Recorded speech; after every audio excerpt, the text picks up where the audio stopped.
More lies coming from Jimmy Kimmel Live as ratings take a dive, this time with Don Lemon. And guess what, folks? Jimmy Kimmel might be on for a lot longer because a propaganda master just took over as the chief creative officer of Disney. Will Dana Walden save Jimmy Kimmel's keister and keep him on the air for more mistruths? We'll let you know on the other side.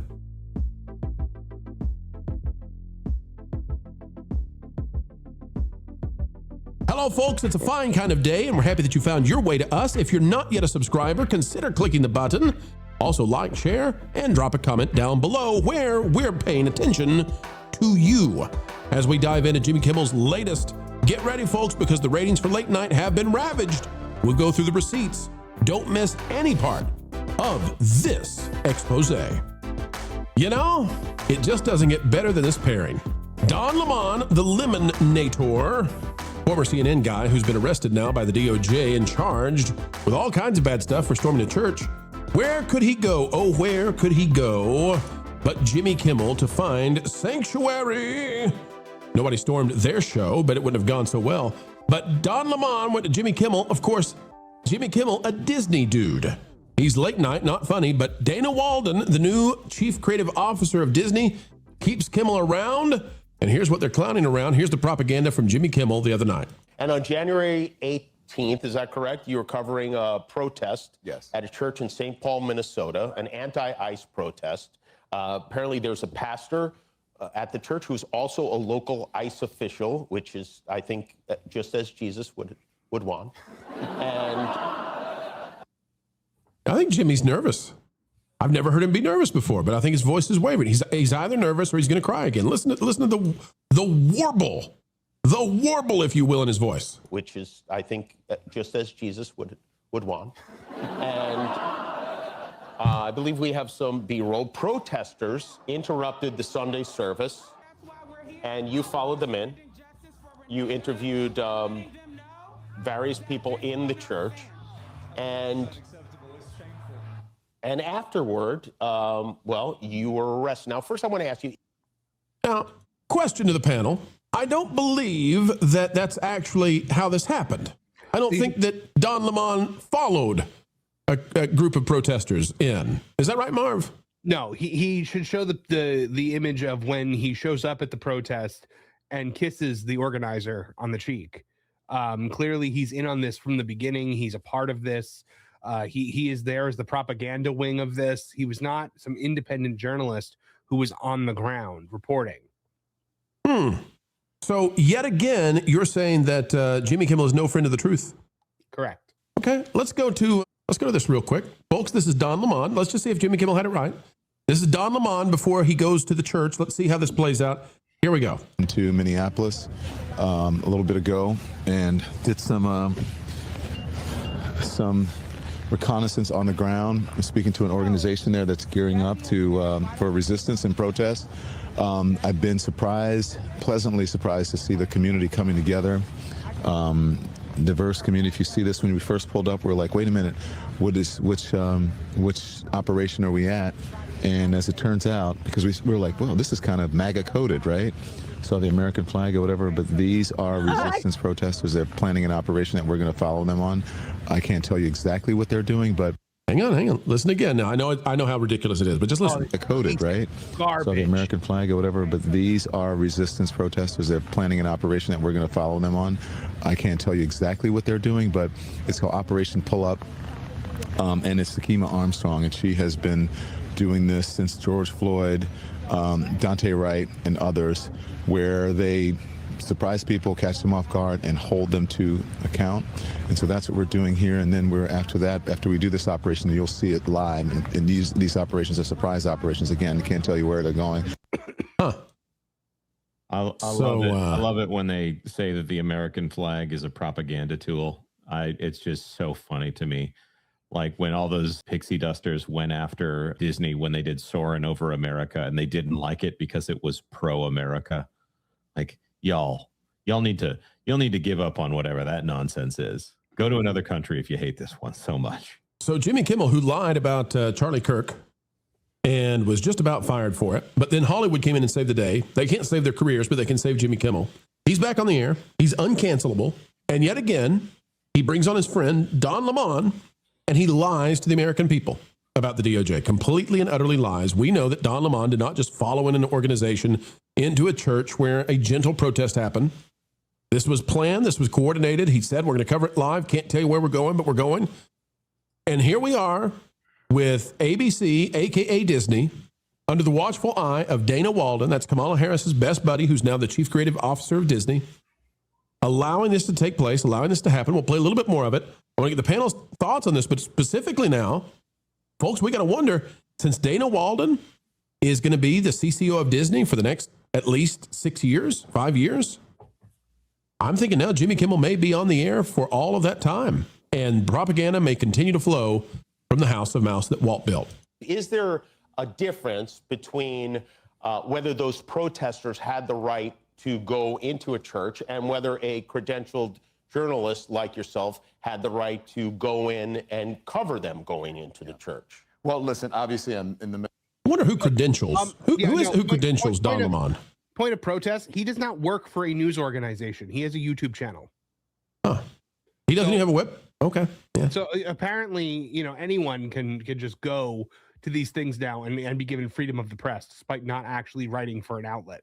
Well, according to Kimmel, I guess you can, as long as you've got a cell phone and you're recording, you can break the law. Middle of this, I can't say a lot. There's a lot that I cannot say, but what I will say is that I'm not a protester. I went there to be a journalist. I went there to chronicle and document and record what was happening. I was following that one group around, and so that's what I did. I reported on them, and so. But I do think that there is a difference between a protester and a journalist. All right. Well, it's because he thinks he's very special. That's why he thinks there's a difference between a protester and a journalist, even though in his mind they are trying to achieve the same thing. It's just the journalist has to be camera ready. Well, that's the new late night, guys. This is why late night ratings are crashing. Stephen Colbert is at record lows. We believe Kimmel has dropped now below where he was prior to all the hoopla last year. Who wants to sit and watch this? Who wants to sit and watch these lies on late night? Tabitha, it used to be Johnny Carson, Jay Leno. You had Conan O'Brien. You had Letterman. You had all these people who were really funny and enjoyable to watch. Craig Ferguson. Or you can watch Jimmy Kimmel now do late night political propaganda that's worse than msnow. What is Disney thinking? Just pull him off the air. Tabitha, why in the world is he still there? Familiarity is the only thing that I can conclude, that it is difficult. It seems, at least it seems in their minds, whether it comes to the movies, whether it comes to the parks, whatever the case might be, it seems like familiarity is their go-to. That it's difficult to bring in something new, something flashy, something special, because there's not like a lack of talent out there. It's not like there's not enough charismatic wannabes that could easily take Jimmy Kimmel's place. I don't have all the ins and outs of it, but it just seems like familiarity. He has a crowd of people. He has a name that people recognize. That's the only thing that I can logically think of, is that it has to do with familiarity, because like you said, there's the money has gone away. I say nobody, but like a vast majority of people are not tuning in for Jimmy Kimmel. So there is no logical explanation from a business standpoint as to why he is still there. But again, when you look at Disney as a whole, everything thrives off familiarity, not creativity, not something new. And he's easily maneuverable because of his policies or his politics and his money, right? Like without anybody, without the system, he can't really, he's going to be a washed up has-been, right? But they can tell him what to say, or they can let things fly. And a lot of it, because when you start looking deeper under the surface, and as already mentioned, there are political ties to things. And we all know entertainment is the best way to... Well, we're losing Tabitha a little bit there on the connection, but we'll get it right back. Folks, take a look at this out of Late Nighter by Jed Rosenzweig. No worries. Weekly ratings, MLK holiday slows late night as most shows slip. I just want to show you how badly things are going. Okay? We've already told you that Colbert is at record-breaking lows. Record-breaking lows for Colbert. This has been widely reported. And Colbert going off the air. Jimmy Kimmel given a single one-year contract extension. So how's it going? According to Nielsen, CBS is the Late Show with Stephen Colbert. We're talking about the first time we've got the data on this year. The Late Show with Stephen Colbert finished first in total viewers for the week at 11:35 p.m. Eastern. Now, he's not first in late night. That's Gutfeld, but 11:35 p.m. I don't know how he's doing versus shows that start at 11:34. But at 11:35 p.m., Stephen Colbert is in first with record-breaking low numbers, averaging 2.15 million. Remember that Jay Leno and Letterman, they used to get like 10 to 12 million views. Remember, Carson used to get 20 million. Though that marked an 8% drop from the previous frame. In adults 18 to 49, Colbert, a.k.a. The Demo, Colbert also led the hour with 178,000 viewers despite a steeper 23% decline. ABC's Jimmy Kimmel Live followed closely behind in total audience. Jimmy Kimmel Live followed record-breaking low ratings for Stephen Colbert. So I don't want to hear it anymore. I don't want to hear. You can give him all the little trophies. You can give him all the little trinkets. He can get out there and say, oh, Hollywood loves me. America does not. Jimmy Kimmel Live followed behind the record-breaking low Stephen Colbert in total audience with 2.04 million viewers, down 8%, while posting the largest demo drop among the broadcast late-night shows, falling 33% to 171,000 adults. Now, how does that compare with Gutfeld, if they'll even give it to us? Gutfeld continues to command the largest overall audience. Despite modest declines, drew almost 3 million total viewers.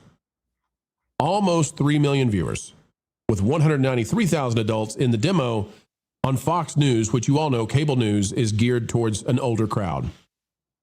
The jig is up. The gig should be up, but he's still there. Marvin, Ron, your thoughts on this guy who just cannot be moved, and maybe Dana Walden is going to keep him there even though he keeps losing.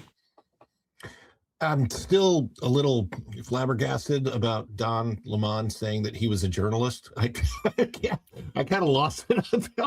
I'm like, he's a propagandist. I don't know that he's a journalist. Jimmy Kimmel, it was really funny. What was I watching? There was a clip that came up of Johnny Carson. Oh, I know what it was.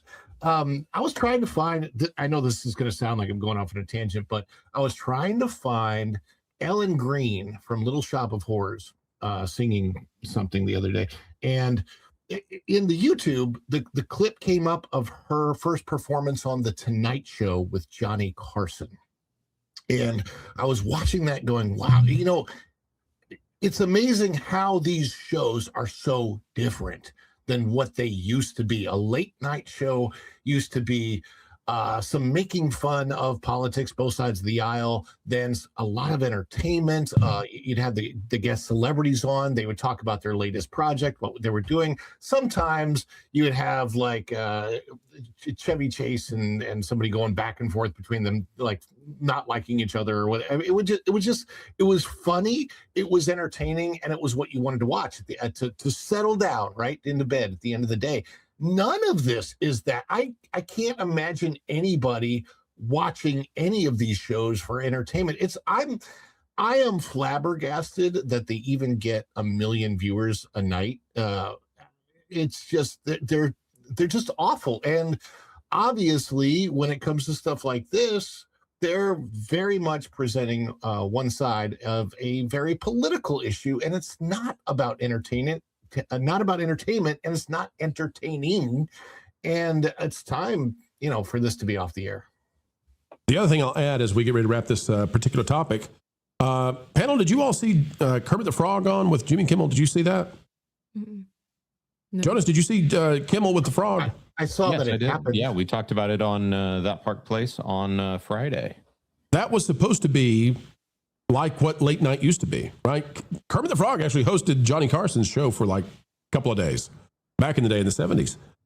It was amazing to me how bad it was when they tried to do real comedy.